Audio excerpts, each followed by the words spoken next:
and welcome to a very special episode of Yeah We Read It. This is one of our historic episodes. Every episode we do with an author is an historic episode because Meggie and I have made a new friend to talk to us. We are interviewing Jenni Howell, the author of Boys with Sharp Teeth, at the end of this. This Yes. is the speed run of it, as you know. And spoilers, obviously, we run through every plot point.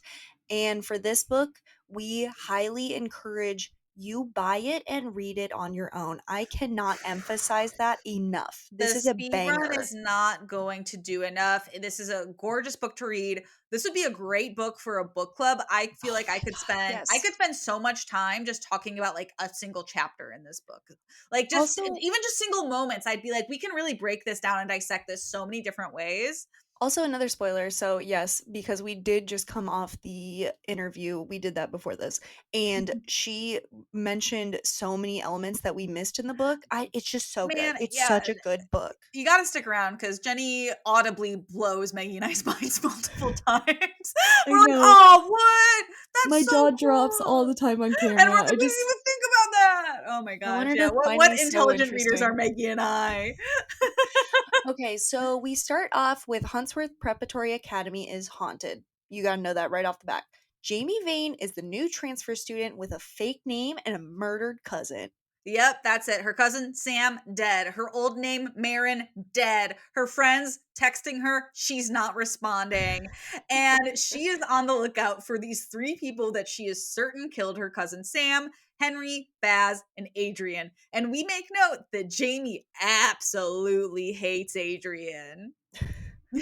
Yeah, she really does. She really does. So she is going to join this preparatory academy. She is going to get close to these people. She has run away, so she has a very short time to do it, namely 2 weeks before semester ends. And they find out that her check is going to bounce, her records are phony, And that she's not a real person. and that she's not a real person. Hacker voice, she's in. She's It's in. it's a pretty small school. All of the students reside in Killary House. She finds Baz first, and coincidentally, she will be in her senior capstone since it is the only class that is left with one spot. Amazing. And pretty easy for her to find Baz. She was like, I thought this was gonna be harder. She also is worried to see if Adrian is going to remember her because she met him through Sam at one point, but her hair's different now. It's fine. And there's this girl, Miss Hobbins, that works there. She's like a counselor. She's going to show her around. She intros them. We find out that Jamie's first class is tonight. It's the capstone that Maggie mentioned. Mhm. And we're putting, again, pieces of Sam's death as Jamie is mentioning them to us, that they said it was a drug overdose. It probably wasn't. They found him in the woods, etc., etc.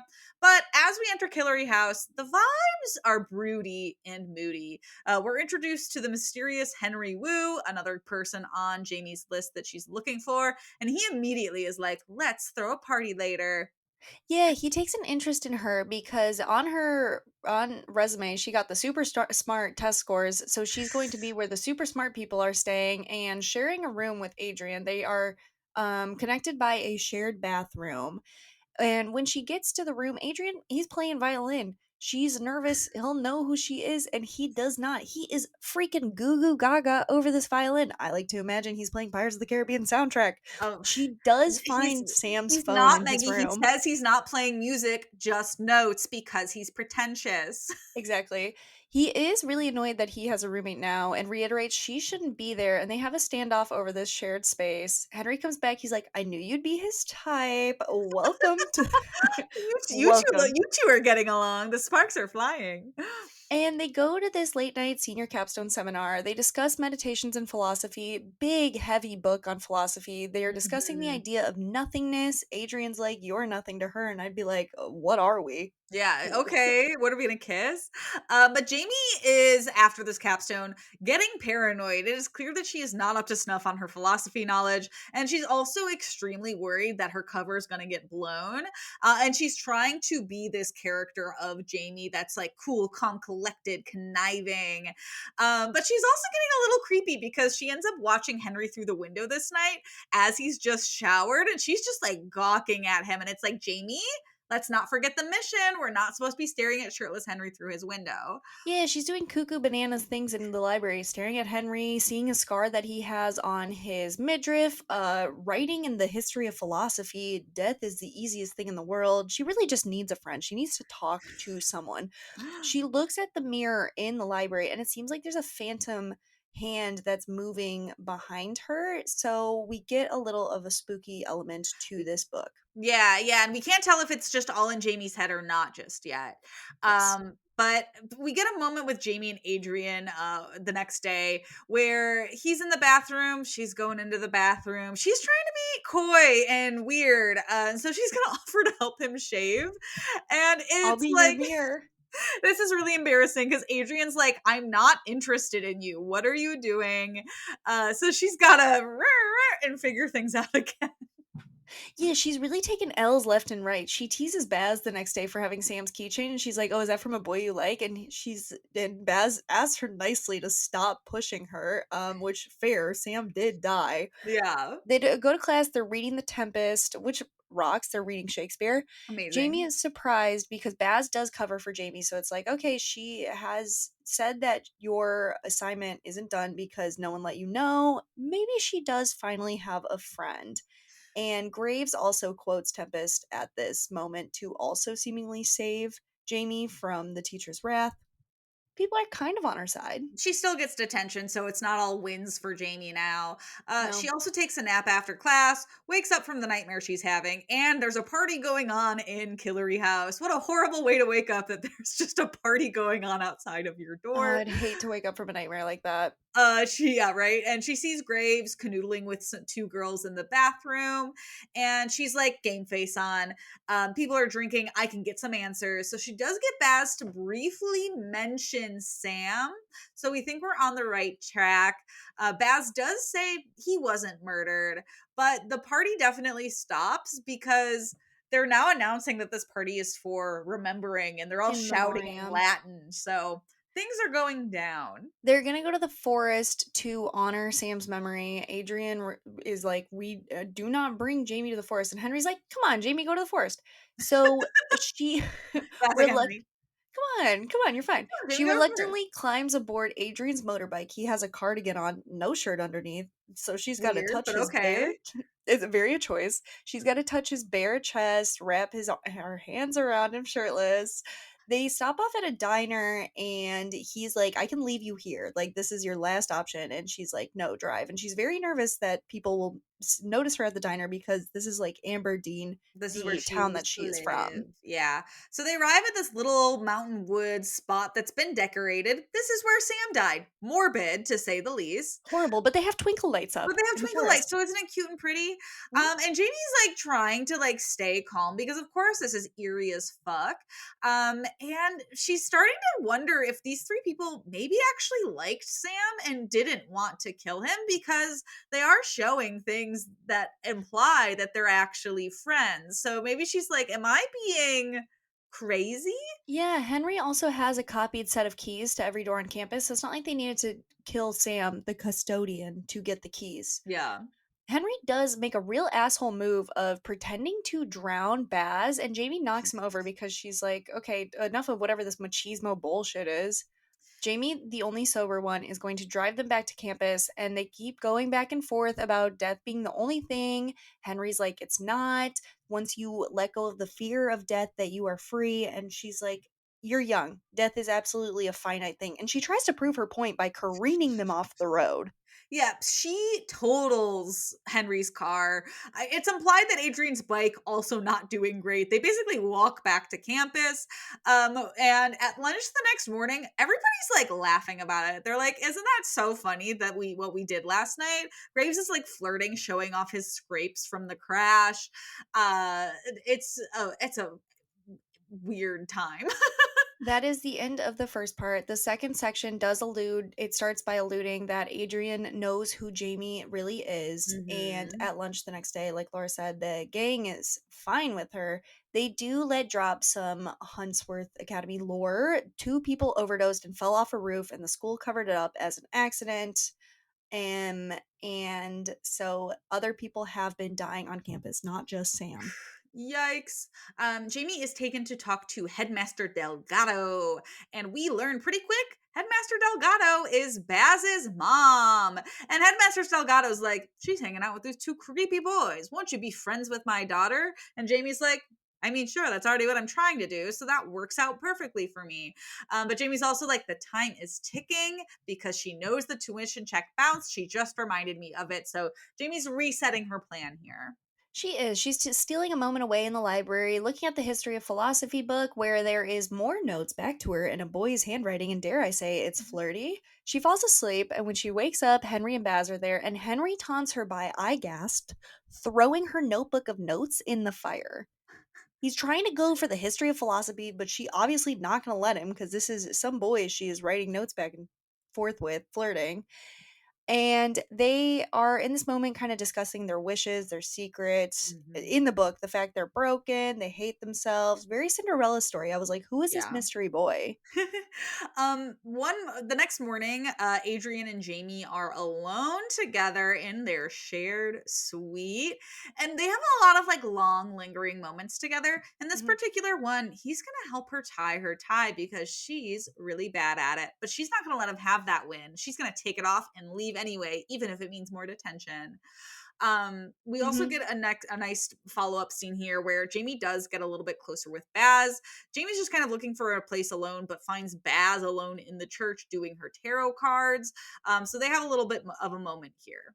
Baz does bring up that she has put towels over her mirrors in her room because she knows how to scry. Great element to add to this Mhm. book. And obviously, scrying is when you see reflective glass, you can bring about a vision or a presence, and that's why she's afraid of mirrors. Yeah. Henry runs into Jamie. We figure out both his parents are dead, and he likes Jamie because she's not afraid of him. And now he's doing her tie now. Okay, so both boys have done her tie. They've done them up. Oof. She is so in control. She's like, "I know you want to go to the dance with me," and he goes, "You want to go with me?" And she goes, "That's not what I said." And then the moment shifts because he's like, I want to show you something. And basically through I can't remember if it's mirror or water. I didn't write it in my It's notes. reflective glass. It's like a It's building. reflective glass. She starts to see like the smoke and an apparition almost. And Henry's like, I am seeing what you are seeing. So scary, ghosts confirmed, real. Jamie's gonna run back to her room as we all would, and she's gonna start to kind of be like, what the hell? Ghosts are real? That's horrible. She goes through Adrian's rooms. She finds newspaper clippings of all of the deaths under his bed, suspicious as fuck. She also finds sketches of Henry just all over his room. Gay. Creepy. They So gay. and then they go to an assembly honoring the dead of that semester. Not Sam. Sam is not mentioned. Custodian's not allowed. And they discuss a party at Victoria's that night. I guess her and Henry are going to the dance. That's like a for sure thing now. Yeah. Okay. Keep up. And they're studying for their capstone where they're going to have to present in front of the class, but there is a new note in this history of philosophy saying everything changed when she showed up, kicking my little feet. Oof. Baz is a girl's girl. She's telling Jamie like, Henry likes you, Yeah. and Baz is also like, also if he ever makes you uncomfortable, or if anyone ever makes you uncomfortable, I am here for you. And then she's also gonna let drop that she's really, really worried about Adrian and like his whole vibe lately. He's been like asking someone for help, not indicative who, Mhm. but it's implied that it's very, very much a ghost. So not great. Hey, don't you hate it when your therapist is a ghost? Okay. Hey, insurance is hard to come by some places. Exactly. Jamie has left the party. She is in the shower, and as she turns the shower off, the door slams open. Remember, her and Adrian have a conjoined bathroom. Adrian and Henry do not know that she can hear them, and they're fighting. Henry threatens Baz, and that Graves will go as far as he went with Sam. What are they talking about? And Adrian lands a punch on him. Then Henry just kind of holds his face and says, I need you, never leave me. Okay. Gay. Henry seems to pass out. We love it. We love our queer leads. Henry seems to pass out, and Jamie is like, "What the heck is happening here?" And Andrea's like, "It's fine. I've got him. Yeah, and I'm like, Relax." this isn't fine. You guys are being so freaking It's suspicious. just boyfriends being boyfriends. Okay, They're and just then gonna she kiss later. she goes to Henry's room after this, and he's just like catatonic, and then she kind of has to resuscitate him a little bit. No one knows what's happening with this man. He's going cuckoo Yeah, like, is he bananas. on drugs? What's going on? And she's like, maybe if I ask him a question, I'll get some answers. So she's like, hey, tell me about that ghost we saw together. And Henry's like, oh, yeah, that ghost? Adrian killed him. That's insane. Perfect, we got it. So we're running over to Headmistress. We're gonna play this video that she got on tape of this admission that Adrian did kill the ghost with, but there's no cameras in the elevator when she says, and the headmistress seems to have a note of understanding and then flips. She is like, "You are crazy. I'm giving you detention." And Jamie is like, "No more Mrs. Nice, not my name, Jamie. I'm going psycho mode." Yeah, Jamie's like, if I can't beat him, I'm joining them. Actually, though, she's gonna go looking for Adrian, and she's gonna confront him about Sam's ghost. And Graves is like, no, no, no, no. Henry didn't kill him. I'll tell you that much. And then Henry, after this, is gonna join Jamie for her like one-on-one detention, and he's manipulative as fuck to this Oh my teacher. The god. teacher's like, leave, and he's like, no, actually, I'm not going to. Yeah, he's basically like, "I pay your salary," and he's also, like, doodling something on Jamie's sorry, I'm giggling, it's so romantic, Jamie's arm, and he's written that he sees a boy in a mirror who knows everything about her and also sees demons, and, yeah, I'd be freaking "I think I'm in love by Jessica Simpson" mode if someone was Oof. writing something cute on my hand. You are having a different reaction than me. Anyways, she's officially won over Baz and Henry from Adrian. Her plan is working to isolate Adrian, and he is working on like tarot cards. Jamie reads his tarot, gives him all of the swords intentionally cards. Henry and Jamie study. Oh, very sweet moment where he's reading Shakespeare to her and she's asking why Henry is still friends with Adrian if he killed Sam. And he's like, I mean, he saved him, which I would be pissed to hear if that was my cousin. Yeah. But Jamie's also like, time's ticking. My 2 weeks is almost up. She's gonna try to get some intel from Baz. She gets Baz to play a game of Screw Mary Kill just to see Hmm. like how that goes. And eventually midterms are over. We're down to the final 2 days. Henry has a new car because that's how rich he is. This is now, I think, his fourth car of the semester or something. Hmm. It's bad. So they're gonna go to Victoria's party, but not before stopping in Jamie's hometown of Aberdeen, and they're gonna go through the brew through, which is where her friend Dickie works. So she's immediately cosplaying. I'm a sick girl. I don't feel good. I can't go inside this establishment because I cannot risk him seeing me. So Baz and Henry go in to get the alcohol. Graves switches to the front seat and kind of blocks Jamie from view to help the fact that no one can see her. And she tries to piss him off by saying she's in love with Henry. And he recites an underlined, "I fucking knew it" quote from the History of Philosophy book. And Hmm. she responds with a line in it, and he doesn't even miss a beat. He fills in this sentence. And I will say, I put the book down and started dancing because the Team Adrian girlies were so back right now. Yeah. Yeah. For sure. But Henry comes back with Baz. He's like, hey, good news. We're going to this bonfire the stranger just invited us to. Fuck Victoria's party. And Jamie's like, I don't want to go to a bonfire. So Henry's like, we're going to the bonfire. We do everything I decide. He, at the bonfire, gives her a pill. And she's like, oh, this is probably the exact same substance you gave Sam that killed him.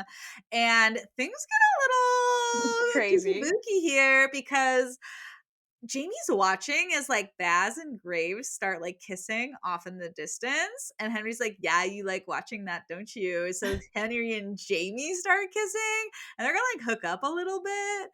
Um, Challengers found dead in a ditch. actually, though. And Jamie's like, I'm gonna actually enjoy myself. And it's like, wow, that's a big turn, Jamie. We went from I'm on a mission to I'm gonna have fun. Graves does not come on the drive home, so something's up with him. And Henry does give her more opioids because she asked for him. And then for some reason, he is sad that she does not trust him after just Yeah, he's like, giving "What? her Well, I'm loose just a drug dealer pills. who's rich." It's so messy because Baz is, like, on cloud 9 after kissing Adrian. She's so happy. She falls asleep holding Jamie's hand talking about it and is worried that Adrian regrets it. I was like, "Ugh, Adrian, Oof. get your shit together." Henry needs a shower. Henry And needs then a shower. Henry needs a End shower. of book. The fuck?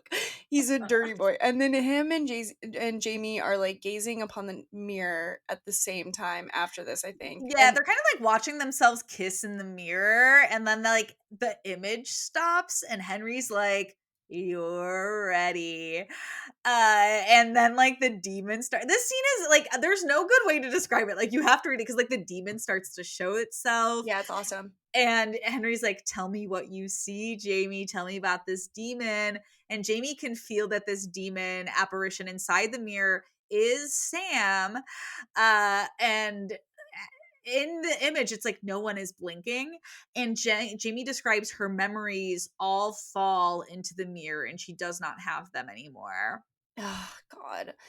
Later that night, Adrian opens her door. He calls her a wish. Team Adrian girlies were winning, and he runs his hand down her face, and then he goes to the bathroom. Okay, Adrian has a box cutter, so I think he's like cutting his wrist. Yeah. He's been bleeding a lot lately. It's implied that it's from this box cutter. And it seems like it's because he's haunted by Sam, and she is really just, I mean, nothing's gonna get She's gonna her get on him in the his side. shower. That's what she's gonna She do. gets him into the bath somehow, and they snake their ways close to kissing, and, like, water is falling on them in the shower because she's trying to clean him up, and he licks at a cascading drop near her lips, and then he calls her by her real name. He calls her Marin. He knows who she is. This was one of the best twists in the book because we're like, oh, cool. He doesn't know. And then to find out he did the whole time, He did. amazing. He does. We enter into part 4, which is like another little prelude of Adrian holding like his box cutter inside of a mirror, implying that he's haunted by whatever's inside of it. Yeah. The next morning, Graves is not going to talk about their almost shower kiss. He's just going to full on block the door so she's not allowed to leave. A change of tune. And he's Mhm. like, Henry is using you and I care about you. And it's like, that's a pretty big shift in an energy from you, buddy. And she responds by being like, "You know what? I'm gonna go tell Henry and Baz that Adrian killed Sam." But they are starting to think that she's playing some kind of game. So she's like, "You know what? I have to get to Adrian by plunging insulin into Baz and killing Baz." I mean, truly, like when I said Jamie went psycho mode, she's gone She's psycho mode. literally psycho mode. She gets as far as Baz is passed out. She gets a full bottle of insulin into a syringe. Baz has diabetes. That's how she gets the syringe and the Mhm. insulin. And she has like arm raised and she's about to do it. And she's like, wait a minute. Baz is awesome. Why would I kill Baz? And Adrian enters the room as Jamie's like holding this syringe and he's like, what are you doing? And Jamie, like any of us in this scenario, I Yeah. imagine, bolts. So she Runs runs outside. It is winter. Goodbye. She runs to the stream where Sam was, and Adrian catches up to her, and I'm so smitten. Adrian keeps insisting Jamie hate him, and then he gets close enough and he just keeps being like, hate me, just hate me, and then they start kissing. It's so angry. He's like, Um, I have to show you something, and then they're just like kissing it up on campus on their way to the yeah, they're sneaking library. out on their way to the library, and we find out that like Adrian's been just like living in this library to get away from being around Jamie slash Marin this whole time. That's how small this school is. He's been based straight up living in a library, and no one's been like, that's weird, or come to see it. He is going to drop the mic by explaining that Henry's whole family died in a Christmas fire, and the only person he decided to save was Adrian. So Adrian is indebted to him. Like And a it's like, beam. Adrian, I would love for you to go to therapy. I understand the thought process, but maybe therapy first. I can't tell if it's like some life soul pack because the thing is a beam fell on Henry and he lost his life to save Adrian. So Adrian's life is whatever Henry wants to use it for. Like I don't understand if it's going to be Yeah, like yeah, some I spiritual imagine thing. there's some like demonic ties to it. Yeah. But as Henry's essentially showing her what he sees in the mirror, we learn the spirit she thought was Sam this whole time, that's Henry. That bitch is actually dead. That's ghost mode. He's a real life Danny Phantom, just the Phantom part. And he is feeding off her emotions. And Oof. she's like, if you show me how Sam died, I'll give you more emotions. And he's like, perfect. So the skinny on that is Adrian killed Sam. Henry. Henry was like, "I need more. I need more. Just take care of Sam. This isn't working. This we need to reconfigure some things. We need to just rearrange the feng shui of you killing people for me is just not working." But So, it's not looking good because they're gonna fall asleep in the whole mishmash of this, and they're gonna wake up, like, cuddling, cute, right? mhm. But, they're sleeping in front of a mirror, which feels like a bad idea now that we know the demon Henry is inside of it, and when Jamie wakes up and looks at herself in the mirror, she can see Henry behind them holding a gun in Adrian's mouth. Yeah, and she's like, "Let him go," and Henry's like, "I will if you kiss Challenger style in front of me." And damn, it's Adrian and Jamie lip sync for your life, but it's kissing for your life. Oof. And during this cuck distraction, sorry, she grabs the gun that Henry dropped and is like, "Tell me why Sam died." And Henry's like, "My soul is trapped in this mirror that hung above the collapsing wall when the beam fell on me. My soul split. I need lives." That's what it is. I need Yeah. He's lives. like, "It's as simple as this. I'm 2 souls.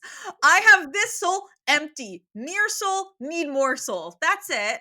And he's like, "And just to show you how serious I am about all of Oh my this, god. I finished what you started, Jamie. Let's go to the window. There's cop cars coming and a stretcher coming, and Delgado is outside. And he's like, That's right. Behind door number 1, I've killed Baz with the syringe you filled. And I used gloves so your fingerprints are on it. You're on my side now. Welcome to the party." Insane. Yeah, so the next day she has got to scramble. Her and Oof. Adrian are still gonna go to this big dance because That's what the rich kids do. They still go to the The dance. Release of the Hounds is the name of it, and Adrian was like, "You were supposed to leave. I tried so hard to get you to leave at the beginning, but she didn't." So they have this plan where Adrian's gonna swallow an opioid. He is going to confess on video of him explaining how they killed Sam, and she is going to draft the email to the police for now because her and Adrian they still gotta dance. They They gotta still go. gotta go to the dance. They still gotta put on the show. So they go to this dance, and as Adrian and Jamie are having their dance, she whisks out another syringe filled with insulin. Ugh. And she's really hesitating. She's like, I actually kind of like this guy, even though he killed my cousin. I don't actually want to inject him with insulin. But Adrian's like, You have to, please. And he Yeah. basically, like, holds her hand while she does it. Ugh. I know, he plunges it into his own chest as they dance. Henry cuts into dance with her just as Adrian passes out dead. And Henry's flipping his lid. He's trying to call an ambulance. Jamie has hit send on the confession video to the police. And Henry's like, "You know what? Let me heighten this. Let me yes and start a fire. Another one." And he's like, first fire killed my whole family. This fire, just for show, actually. I need a distraction. I just like the dramatics of The it. dramatic, the fanfare, this party needs a fire. And so then him and Jamie really have a showdown here, this is messy, it's chaos. He ends up getting Jamie outside and then holding her underwater and drowning her.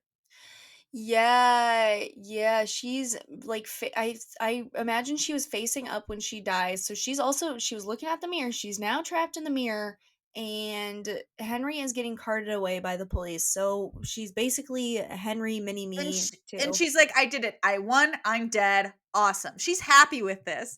But then she starts coming to and she's like, wait, what is happening? She can hear sirens, she can hear the paramedics, she can hear people trying to revive her, and she is fully resuscitated, and she realizes her soul has split.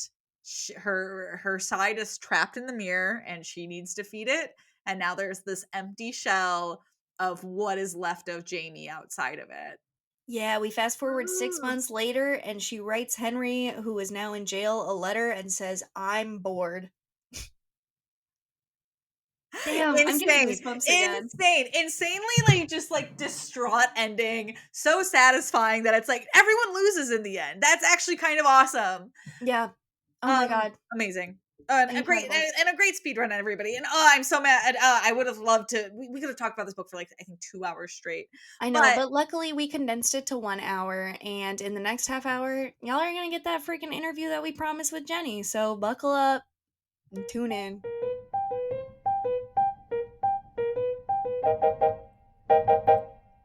We just got done with our wrap up of Boys with Sharp Teeth. Now we are here with the author, Jenni Howell. We're gonna be sitting down with her. We're so excited. Jenny, how are you doing? I am very excited to be here tonight. yay! No, Oh we're my so gosh, excited to yeah. have you. Thank you so much for taking time out of your life to talk with little old Meg and little old Laura. So we really appreciate it. Yeah, my friend Morgan, who works at Macmillan, I think is going to Oh, maybe go on tour with you or yes. something I'm soon. obsessed with Morgan. Oh, You're friends cool. with her? Yeah, she was like, I was asking her if there were any books that we had to cover on Yeah, We Read It, and she immediately was like, do Boys with Sharp Teeth, and it Oh, delivered. oh Woo! Delivered. my gosh. Absolutely. 100%. Yay. Um, Yeah. yeah. That's Um, so fun. I can't wait to meet her. The tour in May is going to be the first time that I like meet her in person. So we've only ever talked on Zoom before, and it's going to be super fun. I can't Oh wait. my gosh, that's crazy. So is that when your official book tour like launches, or how does that work? Have you been touring, going places I just before? locally. I've just been Oh, doing appearances at local bookstores and Barnes& and Nobles and stuff like that, so that's gonna be the first time that I fly somewhere for it, which yeah. it feels very official and surreal. I can't wait. Oh my gosh, how cool. it's so exciting. Oh, All right, Meg, who should ask the first question? How should we go yeah, I about don't this? care. I'll, You can start. I'll ask the first question. Yeah. So as we've already basically said over and over again, we just applaud this book, and we Mhm. also applaud the amount of just research that seemingly went into this book. The amount of quotes pulled from different texts and everything and references was just super cool, super Mhm. inspiring. Can you tell us a little bit more about the research process for a book such as in depth as this? Yeah, um, I'm a nerd. Awesome. Especially a humanities nerd, not Cool. not not math and science. My brain does not work in that ways at all, but I love everything to do with the Mhm. humanities. So it was less research and more just interesting reading to me. Cool. I love philosophy, and I basically treated writing the book as if I was in philosophy class with them, and so I just did a bunch of fun reading from different philosophical type whatever my library had, I was just like, "Excellent, this is what we're reading right now," and I would just read it before I started writing, and it got me in the mood of as if I was in the senior capstone class with them at Hunstworth, and then I would just collect quotes from it as I went That's along and That's amazing. shove awesome. That them is in so cool. places. It actually drove me a little bit mental trying to figure out their conversation with Yeah. the marginalia that they were having because I wanted the quotes that I found to also speak to the theme and the place they were in it, and I have so many drafts Mm. Oh, of I bet. Just different especially with quotes that how they picked. complicated philosophy can get and just writing a discussion on philosophy where everybody's not fully agreeing with each other, I can imagine is a task in Oh itself. my gosh, They're not all yeah. talking about the philosophy either. Yeah. Like, the poor teacher, Professor Lecky's trying to Right? teach them about philosophy, and then the kids are actually talking about something too. Yeah, exactly. Like, "You're so smart. The layers of it You all. guys are trying. I'm so proud of you." And they're like, "No, we're not, actually." Yeah, because it's like obviously this is young adult, but I feel like it's a very mature approach to young adult in that the sense that I would argue obviously university students are fully immersed in that and they're really intelligent and super Mhm. smart. So it's like how you captured not only like supernatural, but the question of like what it is to be alive and to Mhm. die, it brings such a depth to this book. It's Mhm. very good. You. Yeah. Thank you. I mean, that was one of my goals, absolutely, in writing it Mhm. was to I felt like a lot of dark academia and YA, obviously not all of it, there's some outstanding dark academia and YA, but a lot of it is Mm. just kind of like boarding school novel. Mhm.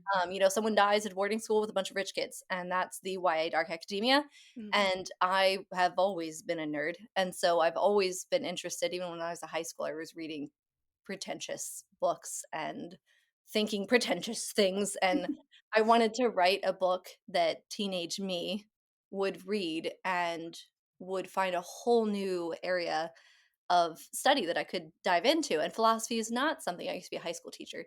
Philosophy is Mm. not something that's taught in most high schools, Mhm. and so I thought it'd be a really fun angle to take where if you're a teenage YA reader, you could read this book, immerse yourself in some of the discussions that the kids are having, but also get some of the primary sources Mhm. from the actual philosophers, and then maybe, dovetail into a whole new passion that you have just as a teen.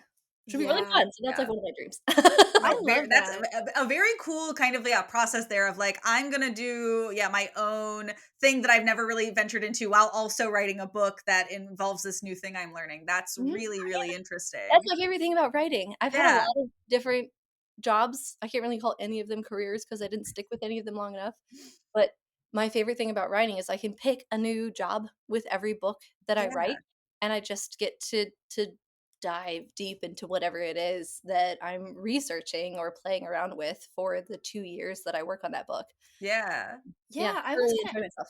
I was gonna ask, how long did it take you to write Boys with Sharp Teeth? Um, well, this is the book I learned to write on.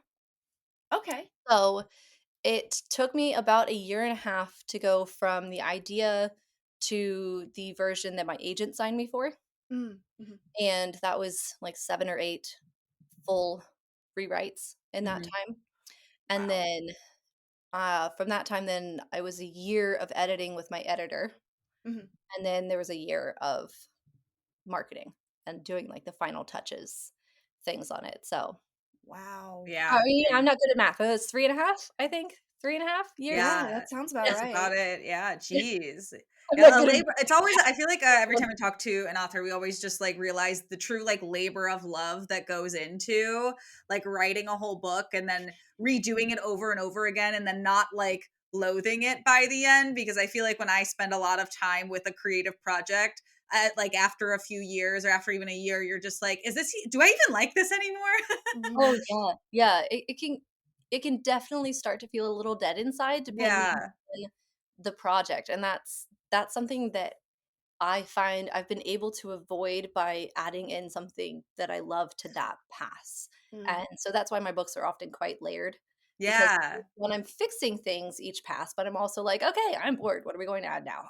No, I Yeah. love that's such a good approach to be like, let me find joy in this Yeah, continually throughout. and I love sometimes hearing it's that. something really simple, sometimes it's like, at this time, I'm going to put someone in a shower with someone Mm. else, and Yeah.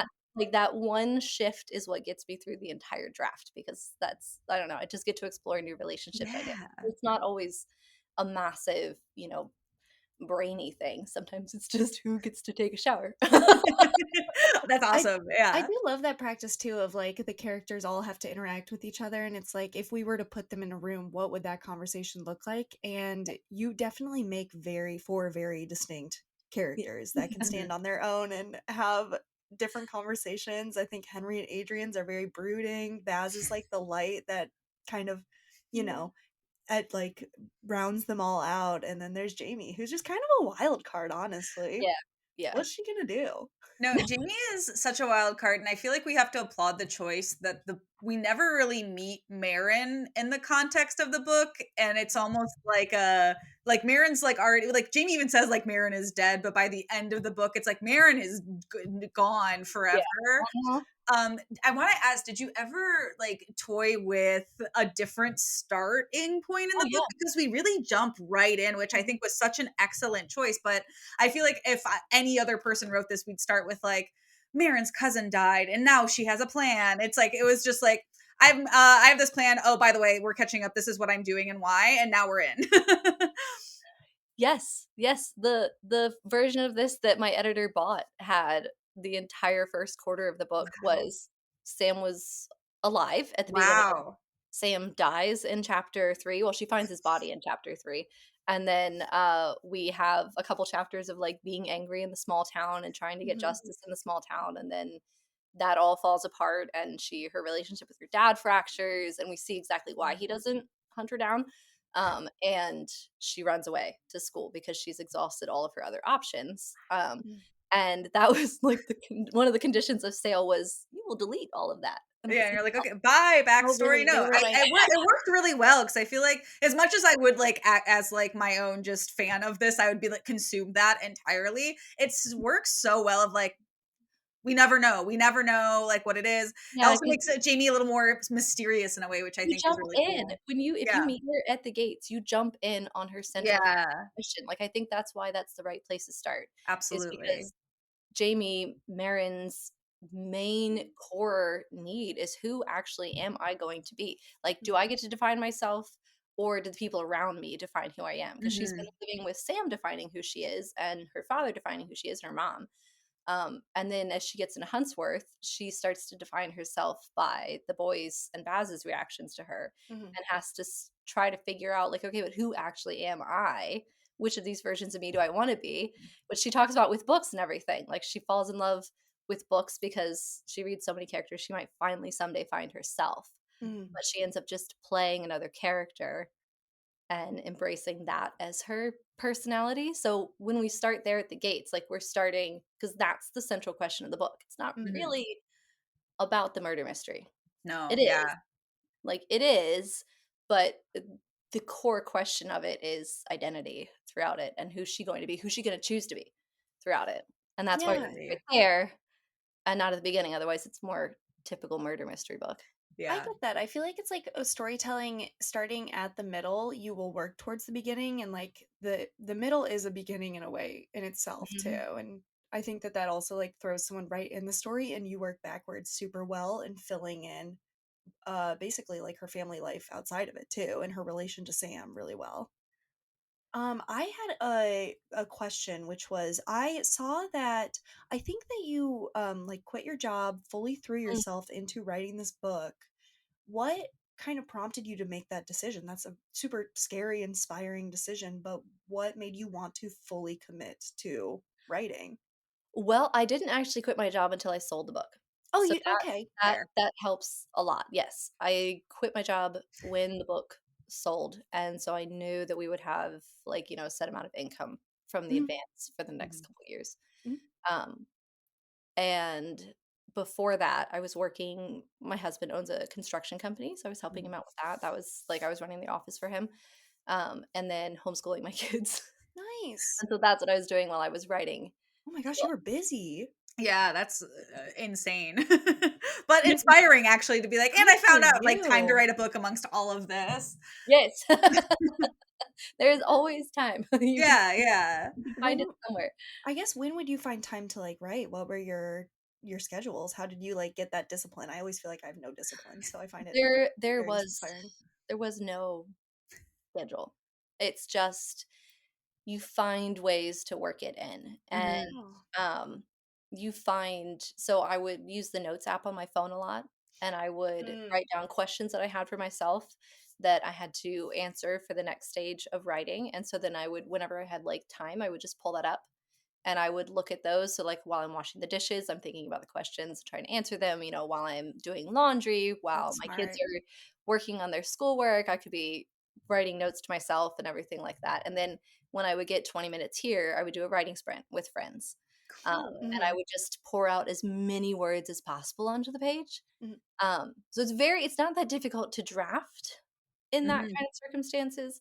I did find that to do concentrated edits, I had to take time away, and so I would take a definitely. short weekend, um, here or there, like a couple times a year to go and do editing Like a and edit, retreat, yeah. like the entire book in a weekend because it's amazing what a mom brain can do when all of a sudden she's not having to, figure out laundry, she's not having to do meals, she's not having to do kids stuff, Yeah. she's not having to get anybody anywhere. It's just there's just this little box of a hotel room, Yeah, and you can just sleep. very much like that's your a room of one's own is just the Yeah. Hilton hotel. Yes, yes, it's when you remove all other responsibilities, Yeah, then definitely. just hyper focus, and it's beautiful. Oh, Ugh, that's amazing. awesome.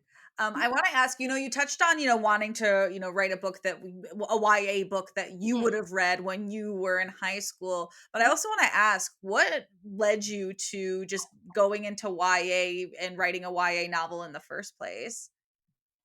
um, I love teens. Is like this is really what it is. I love teenagers. I think that there's so much impulsivity when you're a teen, but also just bravery. And I Mhm. think that the combination of truly believing that you can change the world, Mm, having the freedom a lot of times to do so, you Mhm. up and leave because you're not holding down the mortgage, you're not holding down a car payment, you're not holding down insurance, you're kind of free. Um, but then also the unique burdens that they carry and the decisions that are being made that are crucial at that time of life to understanding who they are and who they're going to be. And I just think it's a mm. beautiful type of pressure cooker that is really, really, it's full of passion and it's very interesting. And I just find teenagers fascinating and inspiring at the same time. And so I wanted to write about them. And I also was miserable as a teenager. Um, Relatable, very Very relatable. relatable. so I wanted to write. I wanted to like books my safe space. Yeah. Mm, Scene, and I wanted to write with the idea of something that would help somebody escape for a little bit, even though Boys with Sharp Teeth is a very dark book. mhm. Um, so you're not escaping to a rom-com. That's you're escaping What? into like a very, very spooky mirror dimension, Yeah, but it's an escape, it counts. it's scary looking for Alaska. Um Yeah, yeah.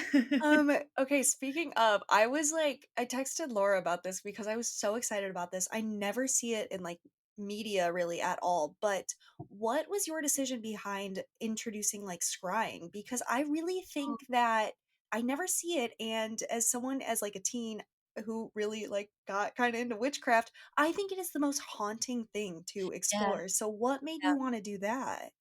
Honestly, it fit really, really well with the mirror image. Mm, So for me, because the book is a lot about trying to understand who you are and with other people telling you who you are. I think one of the most consistent sources of input on who we are comes from mirrors and from our so own smart.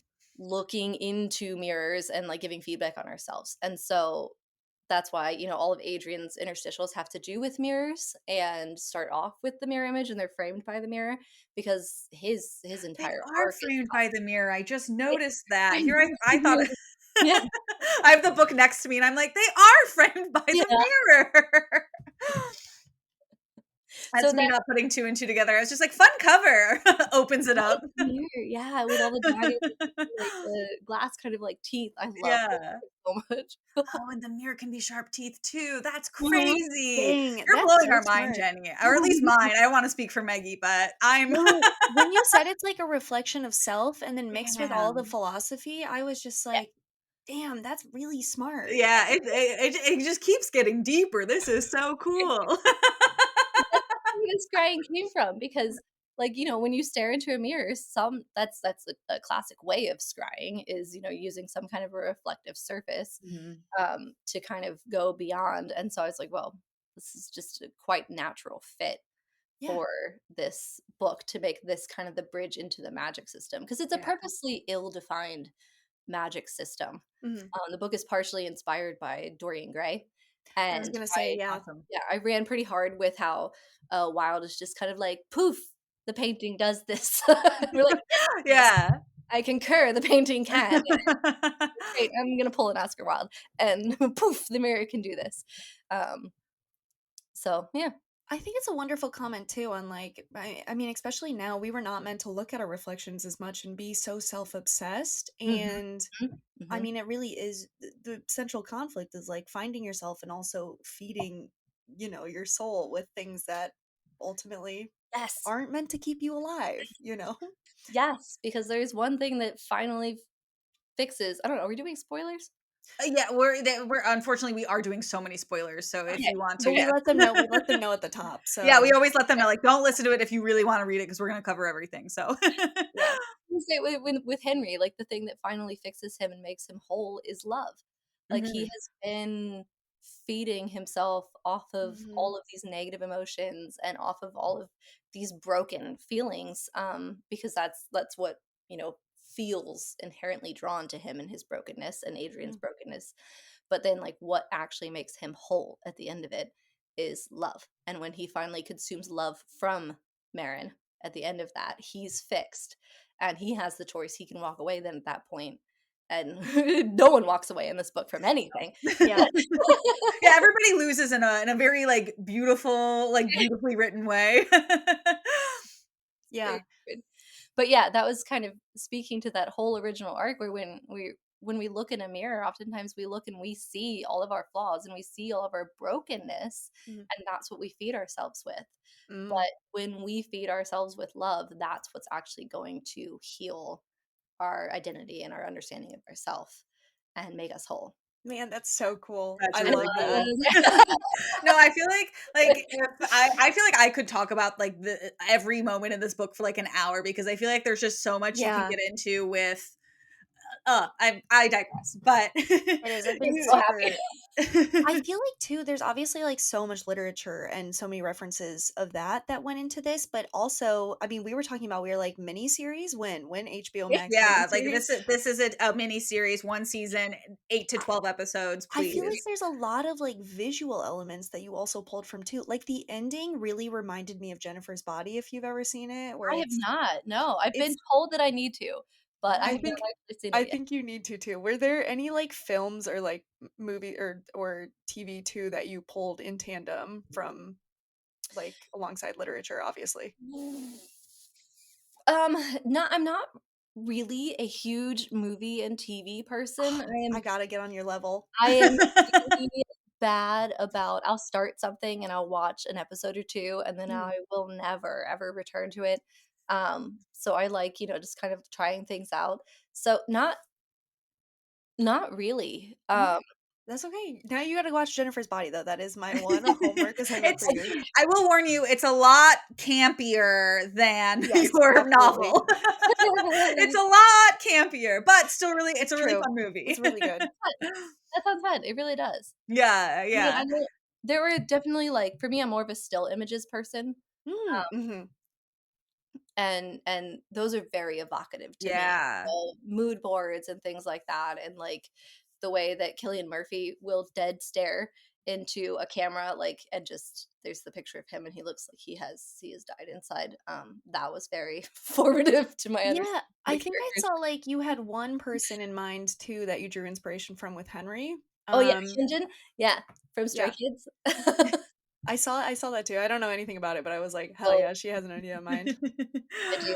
Yeah, there's a particular, music video of him dancing to "Play with Fire," and, Nice. I love that song. That song was on my Mhm. playlist when I was writing this book as a Henry song, and so then when Hyunjin was dancing to it, I was like, "Oh my gosh, well, there we go."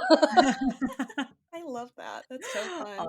Yeah, Awesome. it's perfectly unhinged. You should go and watch it because when Okay. you watch the YouTube video, you'll be like, "Oh, Oh, this I got it. I Amazing, got the yeah, visual. mirror." yeah. Yeah. Yeah, required viewing for us Mhm. after our, episode today. Yes. Something we also wanted to definitely ask was, I guess, when you go about, like, plotting the beats out Mm. to, Boys with Sharp Teeth, did you have in mind the characters that you were ultimately gonna sacrifice, like Baz and Mm. Adrian, or did you maybe play around with those opportunities and options a little bit? Um, when the very early drafts of this, Henry and Adrian were the same person. They were one Oh, character. I can see that too. Yeah, That's really cool. and there was a demon figure, and so the very end of it, the what happened was the demon was essentially, like, cast out and Mhm. had a happy ending, and that was so unsatisfying. So Mhm. Yeah.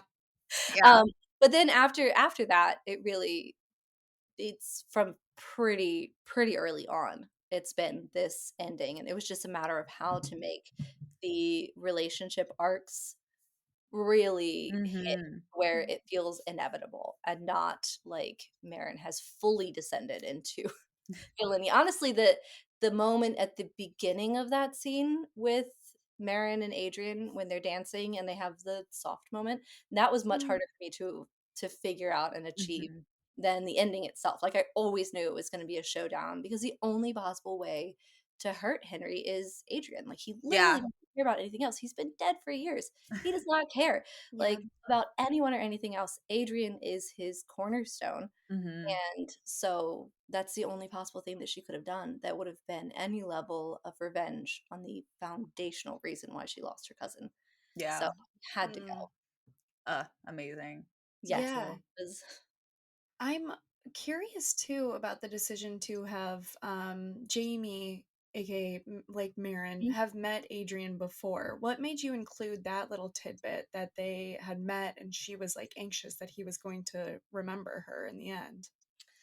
I liked it because it then fed into him actually remembering her. And Yeah, that was a the great moment. yeah, the entire time he's known exactly who she is and why she's there. So when you hit that moment and you know that he knew who she was, and that moment where she thinks, "Oh no, he's recognized me" at the beginning, that then she disproves was actually a real moment, and he really did recognize her. He really Yeah. knew why she was there, and all of his actions from that point on can then be reread and understood as he knows who she is. He's trying to protect her, and then he hits a point where he's Mm, no longer trying to protect her, he's trying to use her to destroy himself because she becomes his moral compass. Like, that's why he doesn't immediately turn her Mhm. in. mhm, And I wanted to have that be their very first moment of meeting. I wanted it to be like an instinctual reaction for him because if you start moving that later and later and later, then it needs to be a little bit more obvious to the reader, you know? So it either mm. needs to be the very first moment, or I need to have a clear moment where, oh, we know he knows who she is, and then it just moved it all too late. So Yeah, Yeah, yeah, absolutely. I get that. Changing a little bit course here, because we've kind of alluded to this, because a lot of mystery and thriller books can get really, really predictable. Mhm. But like by page 300, we were still like, where No where, idea. like, what? I know, I was just like, how like, what's gonna happen here? Because I feel like we Mhm. were revealing so many good details at just different pinpoints in the book. But how Well, did you manage to maybe avoid any expected endings or theorized endings, and yeah, like land on something to keep the readers engaged all the while? yeah. Well, that's very flattering that I was able to do that. I'm really Yeah, no, like even I with had like when truly like we no learned like idea. ghosts were real, I was like, I wasn't expecting ghosts to be real. That's cool. Yeah. I think um I think a lot of it comes from I do not use a traditional plotting method, you know, like Mhm, I don't a lot of authors use Save the Cat or the Oh, yeah. hero's journey or something like that, and there's some very classic ways to plot out the beats of a story and mhm, have certain things happen at certain percentages that readers like. And I do have, you know, set things like I like to have a shift at the midpoint, and I like to have a moment where absolutely everything possible that could go wrong has gone wrong, and then we go even more wrong than we thought we could.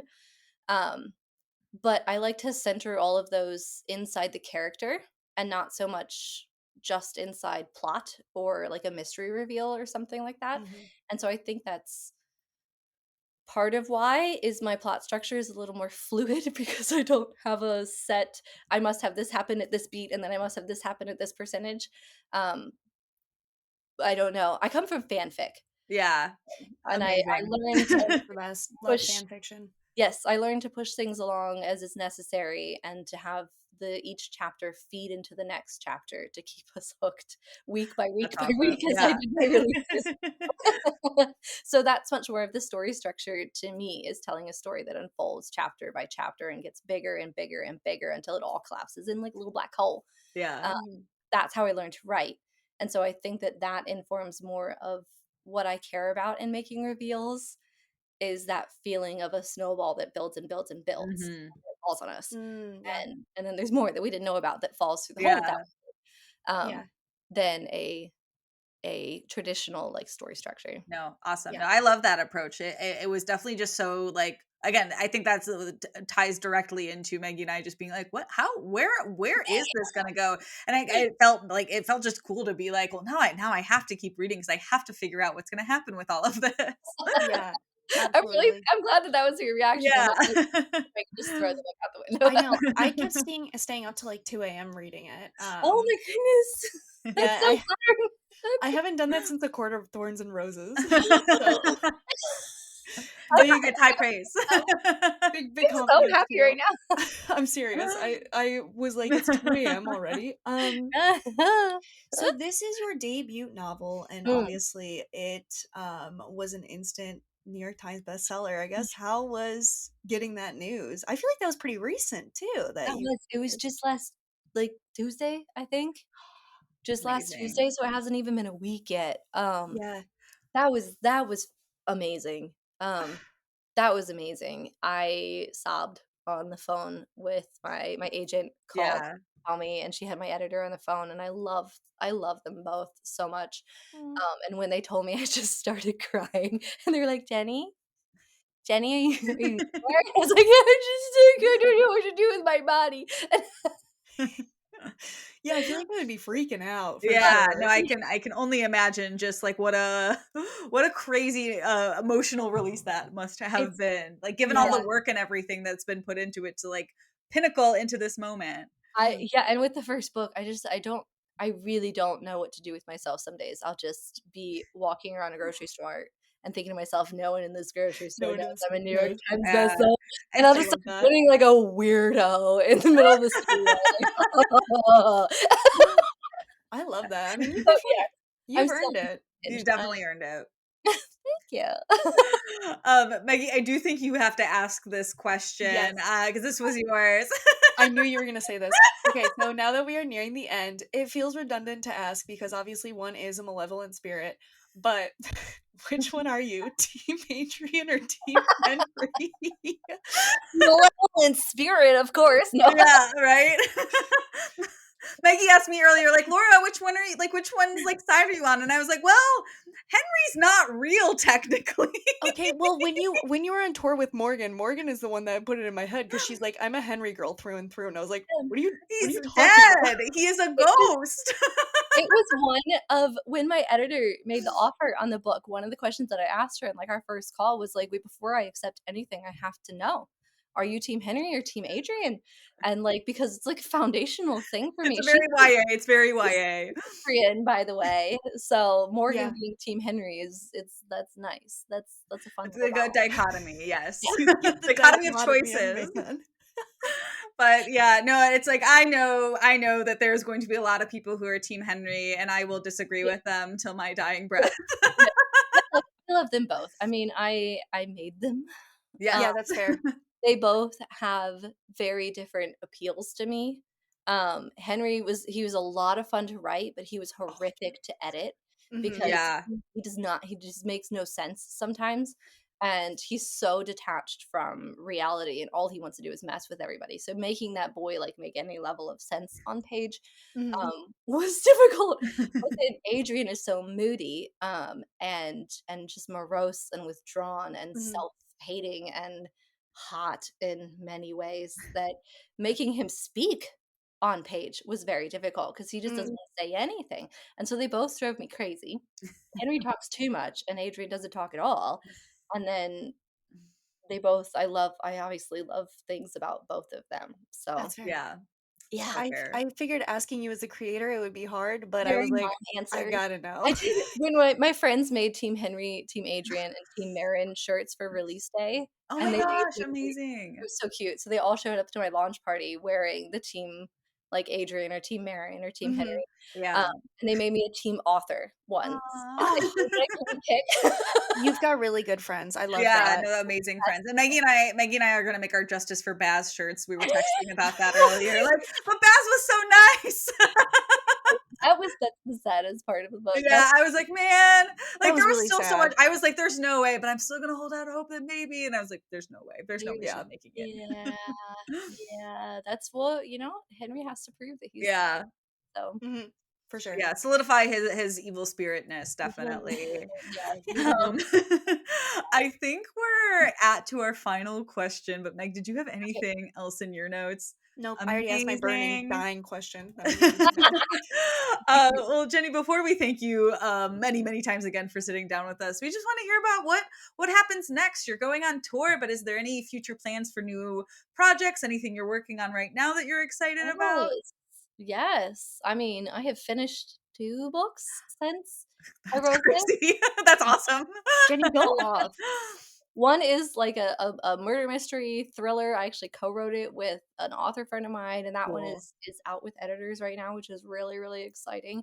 And the other one is another one I'm doing with my same team, at Roaring Brook Press, and I am so excited about it because it is somehow, more romantic than Boys with Sharp Teeth, but also darker Oh than my Boys with Sharp gosh. Oh Teeth. my gosh. Okay. Maggie and I are, We're gonna like, have you so on again excited later. already. We're both It it's like serial killer fated Ooh. mates meets Ooh. star-crossed lovers type dealio in the bayou. So it is Oh, Oh, that's yes. gonna be very fun. cool. We can't wait for that. Let's Yeah, go. That's it's awesome. very fun. It's a little gorier, but it is, uh, it was a lot of fun to write. Yeah. I love My that. my editor has that one right now, so we're getting ready to dive into another round of edits on it, and I cannot wait to take it back. I'm really excited. Awesome. Oh, I can't wait for that. Well, I guess in the meantime, then, if you want to plug your socials where our followers can find you, yeah, we'll let it rip. All right, I am at by Jenni Howell on everything. So that's where you Easy, can find easy, me. Easy enough. easy Easy, Easy peasy. peasy. the chaos is there and it is live. So Nice, nice. No, awesome. Well, thank you again so much for speaking with us, Jenny. And we really appreciate it and can't wait to see what's next. Yeah. this is awesome.